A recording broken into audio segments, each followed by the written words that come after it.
What's good, YouTube? It is your boy Big Cool coming to you from Colossal Sports TV, and I am back with another video. I will be doing a 3-part series leading up to Saturday night's unification bout between WBA and WBC middleweight champion Canelo Alvarez and IBF middleweight champion Daniel Jacobs. The first video of this 3-part series will be me telling you why Daniel Jacobs will be victorious this Saturday night. Now let's get into it.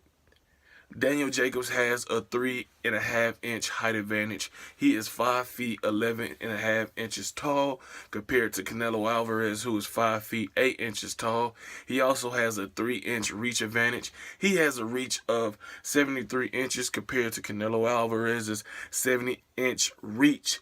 We also know that Daniel Jacobs has overcome a lot of adversity outside of the ring, overcoming back cancer or spine cancer that nearly cost him not only his career but his life.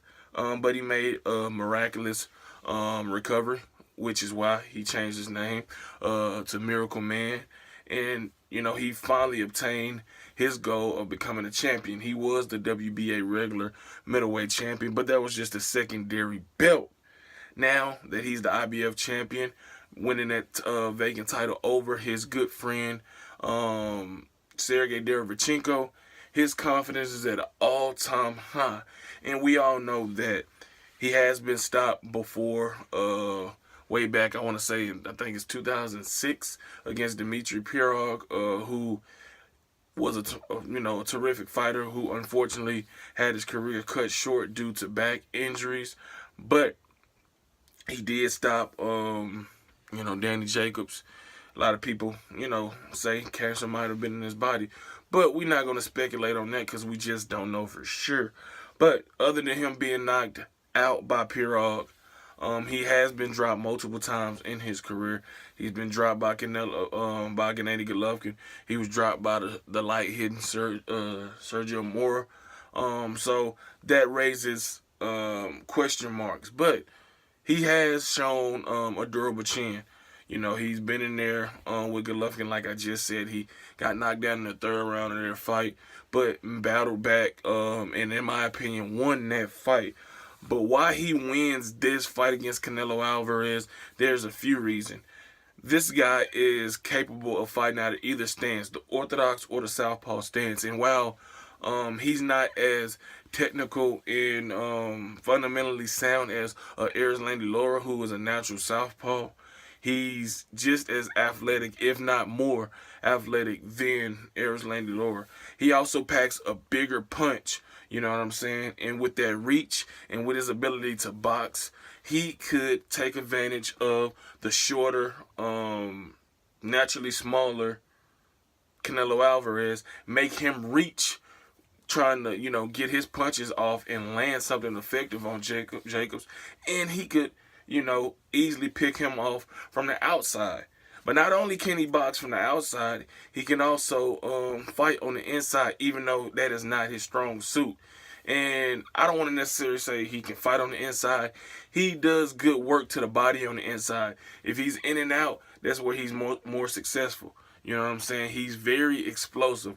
He is a very good puncher. In his 37 fights, he has 29 knockouts. So that is something that Canelo Alvarez will have to contend with come Saturday night.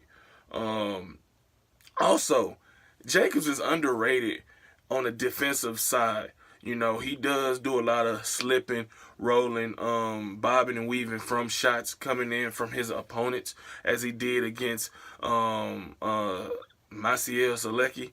In that fight, he did it also against Derevchenko. He did it against, Gennady Golovkin. He'll slip, roll, and bob past shots and come back with body shots or right and left hooks, which can be effective for him. You know what I'm saying? So he has a lot going in his favor in this fight. It's all about him fighting a discipline, fight, staying focused and sticking to the game plan, because he has all the physical advantages. Pretty much, he has the size, he has the height, he has the reach. Power seems to be comparable. You might want to lean more so towards Canelo Alvarez, who sits down on his punches more, and I'll get into that in tomorrow's video on why he will win this fight over Jacobs. But Jacobs is a guy who is really confident. He's been in there with Gennady Golovkin, myself, and many others didn't think he would last more than 6 rounds. 6 rounds with Golovkin, and hell, that fight ended, and a lot of people thought that he won that fight. But his ability to be able to, you know, fight out of each stance, like I said, will give Canelo something to think about. Not just because he can do it, just because, like I said, the physical attributes and advantages that he possessed heading into this matchup. The reach, the height, and the actual skill set that he does possess is going to be tough for Canelo, who has already admitted until he finds his rhythm, it will be a difficult matchup. And this fight, while being severely underpromoted, has the chance to be an epic war of attrition or skill, depends on how the fight plays out. That's going to have us talking about it in a positive way. You know, Daniel Jacobs he already knows what he has to do. You know, he's confident, he believes in himself, and I think that he has the skill set to not only win this fight, but win this fight impressively. You know what I'm saying? And you know, his trainer, Andre Rozier, knows this. This is the big moment. This is his chance to walk out unified middleweight champion with 1 belt left to claim to become the undisputed. So he's going to be looking to be hitting on all cylinders as this fight starts, as this fight goes to the middle rounds, and as this fight concludes.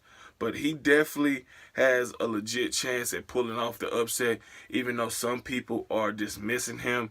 You can't dismiss a guy who can fight out of either stance, a guy that can punch, a guy that can box, a guy that has defensive, capabilities, who is exuding that confidence. A guy that's overcome so much outside of the ring, you cannot count him out.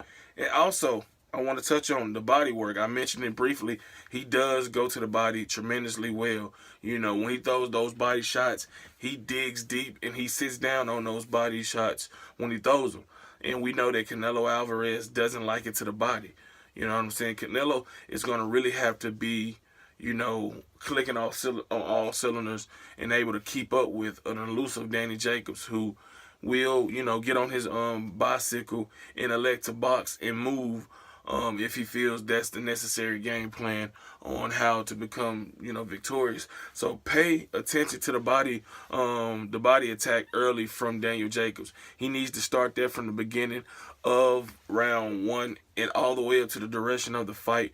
However the fight ends, you know. So that's gonna be a key. That's gonna be key number 1. Key number 1 is the jab, obviously, but key number 2 is him going to the body.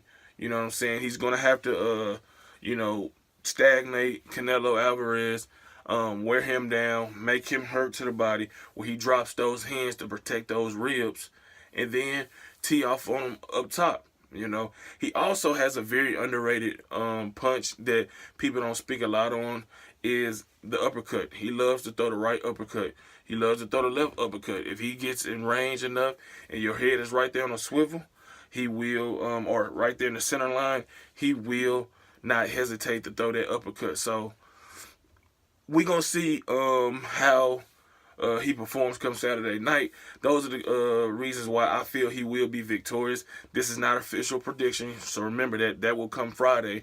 If you like this video, go ahead and give it a thumbs up. Make sure you drop those comments in the comment section down below, giving me your thoughts. If you feel I missed anything, or you feel I was wrong, or anything, just let me know. If you enjoy the content, make sure you hit that subscribe button and turn those notifications on to be notified every time I upload new videos. Shout out to the movement and everybody that's moving with us. Be sure to check out 3kingsboxing.com for your latest and greatest updated, unfiltered, and unbiased boxing news and information reported the way it should be. And like I said, tomorrow it'll be Canelo's turn on why he wins this fight over Daniel Jacobs. Until next time, I am out. Peace.